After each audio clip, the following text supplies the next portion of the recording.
So in the last video we showed you guys a lot about how the control stick works with dribble moves, and the control stick's also used for shooting this year. So if you hold down the left trigger, the right stick becomes a shot stick like last year. There's an option to flip that, but we really encourage all you guys just to try out the control stick the way that it's set up default in the game right now. Once you master it, it really is just a way better way to play the game. On offense, when you're getting crowded, you can push the control stick away from the defender if you wanted to protect that ball. Same thing Kobe would do in real life. If you push the control stick towards the defender, you can kind of give the defender a little nudge, create that space, something that Paul Pierce would normally do in game. There's a bunch of things that people really didn't like with 2K12. Speed was one thing.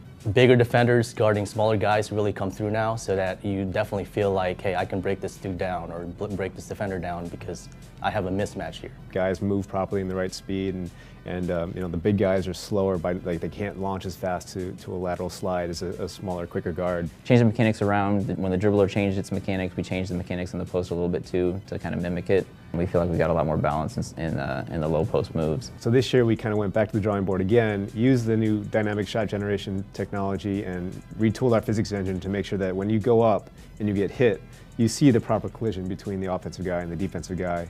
And the cool thing about it is when you get into the air or as you're landing, you'll always see something different when you attack the basket. So you'll see guys, you know, go up strong. You might get clobbered by a blocker, come down, wipe out. You'll see a lot more contact dunks, a lot more falls, a lot more cool stuff, you know, in the air.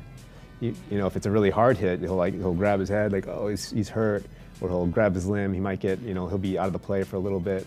So there's all kinds of interactions and all kinds of different sequences that can play out. One of the big complaints was going on a fast break and always throwing the ball to that last defender, even though you had 3 wide open guys. And so we figured out a bunch of ways of getting bounce passes into the game. You guys are really going to enjoy the game this year. 2K13 is our best game yet. Mates with the Gasol.